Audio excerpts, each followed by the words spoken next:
വർഷ എന്തൊക്കെയാണ് ഇന്ന് ആശാവർക്കർമാരുമായുള്ള സമരത്തിൽ ഉള്ള ചർച്ച? ആശാവർക്കർമാരുടെ സമരമല്ലേ, യഥാർത്ഥത്തിൽ ആശാവർക്കർമാർ നേരിടുന്ന പ്രശ്നങ്ങളുണ്ട്. കേന്ദ്രാവിഷ്കൃത പദ്ധതിയാണ്. ആ പദ്ധതി പ്രകാരം അത് ചെറിയ വിഭാഗത്തിൻ്റെത് മാത്രമാണ്.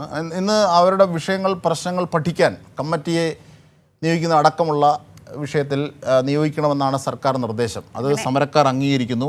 ആരോഗ്യമന്ത്രിയുമായുള്ള ചർച്ചയുടെ വിശദാംശങ്ങളുമായി ആരാണ് നമ്മോടൊപ്പം ചേരുന്നത്? വിജിൻ വായാന്തോട്. വിജിൻ, എന്തൊക്കെയാണ് ഇന്ന് നിർണായക ചർച്ചയിൽ രൂപം കൊണ്ടത്? CITUവും INTUCയും അടക്കം പ്രമുഖ തൊഴിലാളി സംഘടനകളൊക്കെ ഈ യോഗത്തിൽ അവരുടെ പ്രതിനിധികളുണ്ടായിരുന്നു. എന്തൊക്കെയാണ് ഈ ചർച്ചയുടെ തീരുമാനങ്ങൾ? അജിംഷാദ്, ആശാവർക്കർമാരുടെ വിവിധ വിഷയങ്ങളെ പറ്റി ചർച്ച ചെയ്യാനാണ് ഈ സംഘടനാ നേതാക്കളുടെ യോഗം ചേർന്നത്. വിവിധ സംഘടനകൾ പങ്കെടുത്തു. അജിംഷാദ് സൂചിപ്പിച്ചതുപോലെ നിലവിൽ സമരം ചെയ്യുന്ന സംഘടനകളുടെ പ്രതിനിധികളും ഒപ്പം തന്നെ മറ്റ് സംഘടനകളുടെ CITU, INTUC, STU ഉൾപ്പെടെയുള്ള വിവിധ സംഘടനകളുടെ നേതാക്കളാണ് ചർച്ചയിൽ പങ്കെടുത്തത്. മന്ത്രി വീണ ജോർജിന് പുറമെ മന്ത്രി KN ബാലഗോപാൽ ഓൺലൈനായും ചർച്ചയിൽ പങ്കെടുക്കുകയും ചെയ്തു. എന്തായാലും ചർച്ചയിലെ ഏറ്റവും സുപ്രധാനമായ തീരുമാനം എന്ന് പറയുന്നത് ഓണറേറിയം ഉൾപ്പെടെയുള്ള വിഷയങ്ങൾ, ആ വിഷയങ്ങൾ പഠിക്കാൻ വിവിധ ആവശ്യങ്ങൾ നേരത്തെയും ആശാവർക്കർമാരുടെ സംഘടനകൾ മന്ത്രിയുമായുള്ള ചർച്ചയിൽ ഉൾപ്പെടെ ഉന്നയിച്ചിരുന്നു. ഈ വിഷയങ്ങൾ എല്ലാം പഠിക്കാൻ നാളെ തന്നെ ഒരു കമ്മിറ്റിയെ നിയോഗിക്കാനാണ് നിലവിൽ തീരുമാനിച്ചിരിക്കുന്നത്. ആ കമ്മിറ്റിയിൽ ആരോഗ്യ വകുപ്പിലെ ഉന്നതനായിട്ടുള്ള ഒരു IAS ഉദ്യോഗസ്ഥൻ, ഒപ്പം തന്നെ തൊഴിൽ വകുപ്പിലെ ഒരു ഉദ്യോഗസ്ഥൻ, ധനവകുപ്പിലെ ഉദ്യോഗസ്ഥൻ എന്നിവരാണ് കമ്മിറ്റിയിൽ അംഗങ്ങളായിട്ടുണ്ടാവുക. 3 മാസത്തിനകം ഈ കാര്യത്തിലുള്ള പഠന റിപ്പോർട്ട് നൽകണം എന്നുള്ള നിർദ്ദേശമായിരിക്കും. ടേംസ് ഓഫ് റെഫറൻസിൽ ഉൾപ്പെടെ വിവിധ വിഷയങ്ങൾ ഉൾപ്പെടുത്തി ഈ 3 മാസത്തെ കാലാവധി കൂടി നിശ്ചയിച്ചായിരിക്കും കമ്മിറ്റിയെ രൂപീകരിക്കുക. അത്തരത്തിൽ വലിയ തരത്തിൽ സർക്കാരിന്റെ ഭാഗത്തുനിന്നുള്ള ഒരു ഇടപെടലാണ് ഇന്നത്തെ മന്ത്രി വിളിച്ച യോഗത്തിൽ ഉണ്ടായത്. എങ്കിലും പിടിവാശി തുടരുകയാണ് നിലവിൽ INTUC നേതൃത്വത്തിലുള്ള സമരസമിതി എന്ന് പറയുന്നത്. 53ാമത്തെ ദിവസമാണ് ഇന്ന് സെക്രട്ടേറിയറ്റിന് മുന്നിൽ രാപ്പകൽ സമരം നടക്കുന്നത്. ഈ ഘട്ടത്തിൽ കൂടിയാണ് വിവിധ സംഘടനകൾ നേരത്തെ ഉന്നയിച്ച വിഷയങ്ങൾ ഉൾപ്പെടെ പരിശോധിക്കാനുള്ള യോഗം ഇന്ന് മന്ത്രിയുടെ നേതൃത്വത്തിൽ ചേർന്നത്. പക്ഷേ ഇക്കാര്യത്തിൽ SUCയുടെ നേതൃത്വത്തിലുള്ള സമരം നടത്തുന്ന സംഘടനാ തലത്തിലുള്ള നിലപാട് മന്ത്രിയെ യോഗത്തിൽ അറിയിക്കുകയും തുടർന്ന് പുറത്തെത്തിയ സംഘടനാ നേതാക്കൾ മറ്റൊരു വിഷയം പറയുന്ന ഒരു കാഴ്ചയുമൊക്കെയാണ് ഉണ്ടായത്. മന്ത്രി തന്നെ അതായത് വിജിൻ വായന്തോട് ഇതിനെ ക്രോഡീകരിക്കുമ്പോൾ ഈ ചർച്ചയിൽ സർക്കാർ വെച്ച നിർദ്ദേശങ്ങളെ CITUവും INTUCയും അടക്കമുള്ള പ്രമുഖ തൊഴിലാളി സംഘടനകളൊക്കെ അംഗീകരിച്ചു. അതൊരു പോസിറ്റീവാണ്, അതിലേക്ക് പോകാമെന്ന്. അതൊരു പോസിറ്റീവ് പ്രയോഗം. പക്ഷേ SUC എന്ന് പറയുന്ന ചെറിയൊരു സംഘടനയുടെ ചെറിയൊരു വിഭാഗം മാത്രമാണ് യഥാർത്ഥത്തിൽ ഈ ആശാവർക്കർമാരുടെ സമരം നയിക്കുന്നത്. അവർക്ക് മാത്രമാണ് ചെറിയ വിയോജിപ്പുകൾ പ്രകടിപ്പിച്ചത്, അല്ലേ? തീർച്ചയായും ജിംഷാദ്, INTUC, CITU ഒപ്പം തന്നെ HMS അത് BJPയുടെ ഈ ആശാവർക്കർമാരുടെ സംഘടനയാണ്. ഒപ്പം തന്നെ STU, അങ്ങനെയുള്ള എല്ലാ സംഘടനകളും ഇക്കാര്യത്തിൽ സർക്കാർ ഇപ്പോൾ പറഞ്ഞിരിക്കുന്ന കാര്യങ്ങളിൽ പൂർണ്ണമായ വിശ്വാസവും പൂർണ്ണമായ യോജിപ്പുമാണ് പ്രകടിപ്പിച്ചത്. അത് ഈ നേതാക്കൾ തന്നെ പുറത്തെത്തി അക്കാര്യം മാധ്യമങ്ങളോട് വ്യക്തമാക്കുകയും ചെയ്തു.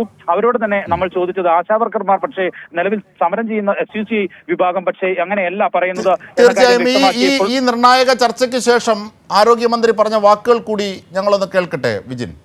ആരോഗ്യമന്ത്രി വീണ ജോർജിന്റെ വാക്കുകൾ. പരിഹാരം കാണുന്നതിനും വേണ്ടി ഒരു കമ്മിറ്റിയെ രൂപീകരിക്കാം എന്നുള്ളൊരു നിർദ്ദേശം മുന്നോട്ട് വെച്ചു. ഒരു IAS ഓഫീസറിൻ്റെ ചുമതലയിൽ ആരോഗ്യ വകുപ്പും അതോടൊപ്പം ഫിനാൻസ് ഡിപ്പാർട്ട്മെൻറ്റിൻ്റെ പ്രതിനിധിയും തൊഴിൽ വകുപ്പിൻ്റെ പ്രതിനിധിയും കൂടി ഉൾപ്പെടെ, അപ്പോൾ ഇതൊക്കെ ഉൾപ്പെടെയുള്ള കാര്യങ്ങൾ, വെൽഫെയർ ആക്ടിവിറ്റീസ്, ഈ പറഞ്ഞത് എല്ലാം കൂടി പരിഗണിച്ചുകൊണ്ട് ഇത് എങ്ങനെയാണ് നമുക്കിത് ചെയ്യേണ്ടത് എന്നുള്ളത്, മുന്നോട്ട് പോകേണ്ടത് എന്നുള്ളതിൽ ഈ കമ്മിറ്റി ഇതിലൊരു റിപ്പോർട്ട് സർക്കാരിന് നൽകുന്നതിന് വേണ്ടി ചുമതലപ്പെടുത്താം എന്ന് പറയുകയുണ്ടായി. 3 മാസത്തെ കാലയളവിൽ അതിലൊരു സംഘടനകളെ കൂടി കേൾക്കാം, പ്രത്യേകമായി തന്നെ കേട്ടുകൊണ്ട് ഈ സമിതി ഇത് വിശദമായിട്ട് അവലോകനം ചെയ്ത് റിപ്പോർട്ട് സർക്കാരിന് നൽകട്ടെ എന്നുള്ളത് പറയുകയുണ്ടായി. ശരി, ഇതാണ് വിജിൻ വായന്തോട് നൽകിയ ഇതിന്റെ വിവരങ്ങളാണ്. അതായത് വിജിൻ തുടരുന്നുണ്ട്. വിജിൻ, അപ്പോൾ മന്ത്രി പറഞ്ഞത് ഇതിൽ സമഗ്രമായൊരു നീക്കമാണ്. ആക്ച്വലി ഇത് കേന്ദ്രാവിഷ്കൃതമായൊരു പദ്ധതിയാണ്. കേന്ദ്രമാണ് ഇതിൽ വീഴ്ച വരുത്തുന്നത്. ഇത് തൊഴിലാളി സംഘടനകൾ അടക്കമുള്ള പ്രമുഖ സംഘടനകൾക്കൊക്കെ മനസ്സിലായി. പക്ഷേ മനസ്സിലാകാതെ നടിക്കുന്നത് SUCയെ പോലൊരു ചെറിയ സംഘടനയ്ക്ക് മാത്രമാണ്. അവരുടെ നേതൃത്വത്തിൽ ഇപ്പോൾ സമരം ചെയ്യുന്നതും ഒരു തുലവും കുറവായ ചെറിയ ഒരു വിഭാഗം ആശമാർ മാത്രമാണ്. അപ്പോൾ ഇതിലെ ഒരു പ്രശ്നപരിഹാരം, ആ പ്രശ്നപരിഹാരത്തിനുള്ള സമിതി അടക്കം പഠിക്കാനായി നിയോഗിക്കുന്ന സർക്കാർ നിർദ്ദേശങ്ങൾ, അതാണ് യഥാർത്ഥത്തിൽ ഇപ്പോൾ ആശമാർ അംഗീകരിക്കുന്നത്, ആശമാരുടെ പ്രതിനിധികൾ, അല്ലേ? അജിംഷാദ്, ഇക്കാര്യത്തിൽ നിലവിൽ യോഗത്തിൽ SUC വിഭാഗവും എടുത്ത നിലപാട് നാളെ സമരസമിതിയുമായി ഇക്കാര്യങ്ങൾ മന്ത്രി അറിയിച്ച കാര്യങ്ങളും ഒപ്പം തന്നെ ഈ യോഗത്തിൽ ഉയർന്നു വന്ന ഈ കമ്മിറ്റി നിർദ്ദേശം ഉൾപ്പെടെയുള്ളവ അത് ഈ സമരസമിതിയുമായി ചർച്ച ചെയ്ത ശേഷം ഇതിലെ നിലപാട് അറിയിക്കാം എന്നുള്ളതാണ് SUC വിഭാഗം അകത്ത് ചർച്ചയിൽ അറിയിച്ചത്. മന്ത്രിയെയും അതുപോലെ തന്നെ മറ്റ് സംഘടനാ നേതാക്കളെയും അറിയിച്ചത്. ഈ മന്ത്രിയുമായുള്ള ആദ്യഘട്ട ചർച്ചയ്ക്ക് ശേഷം രണ്ടാമത് ഈ ട്രേഡ് യൂണിയൻ നേതാക്കളുടെ യോഗം അവർ മാത്രമായി വിളിച്ച് ചേർത്തിരുന്നു. മന്ത്രി പങ്കെടുക്കാതെയാണ് ആ ട്രേഡ് യൂണിയൻ യോഗം ചേർന്നത്. ഇതിൽ ആണ് കമ്മിറ്റി റിപ്പോർട്ട് 3 മാസത്തിന് അകം പഠിച്ച റിപ്പോർട്ട് നൽകണമെന്നുള്ള ഒരു നിർദ്ദേശം ഈ സംഘടനകൾ തന്നെ മുന്നോട്ട് വെച്ചത്.